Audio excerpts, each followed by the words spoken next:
Assalamualaikum warahmatullahi wabarakatuh.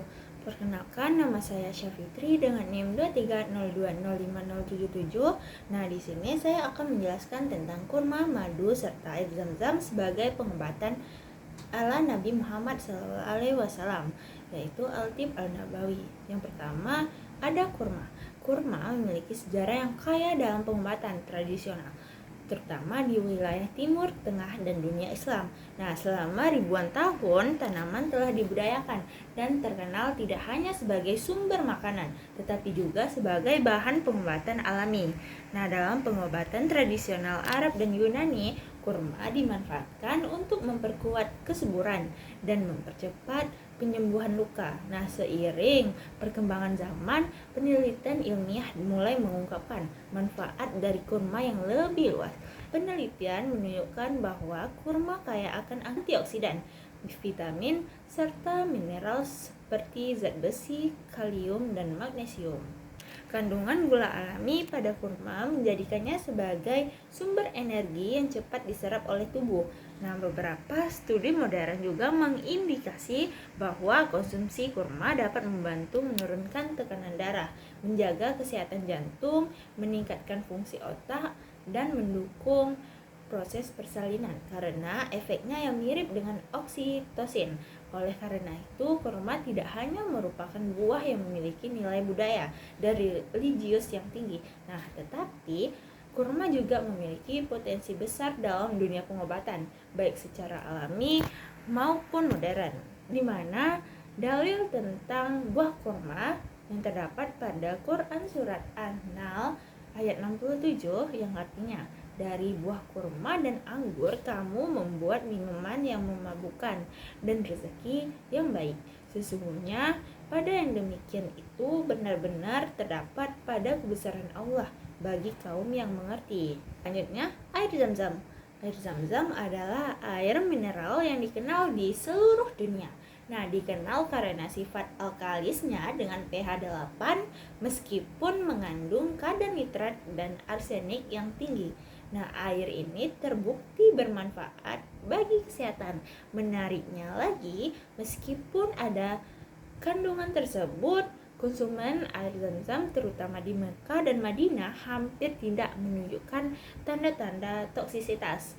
Nah, air zam-zam juga kaya akan mineral dan elektrolit yang membantu mengatasi dehidrasi dan malnutrisi, serta mengurangi asidosis yang disebabkan oleh penyakit dan stres oksidatif. Air zam-zam juga dapat menurunkan kadar asam urat, menjadikan terapi yang menjanjikan untuk pengobatan asam urat.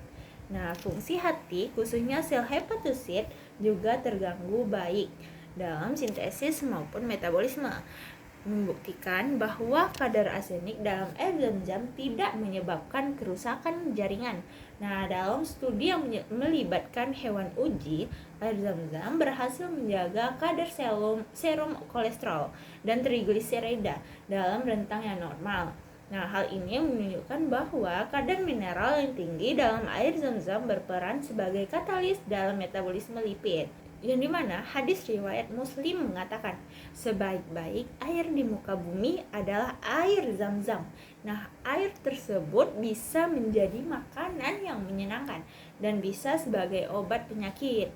Maka air zam-zam bermanfaat digunakan untuk apa saja, tergantung niat dari pengguna air tersebut.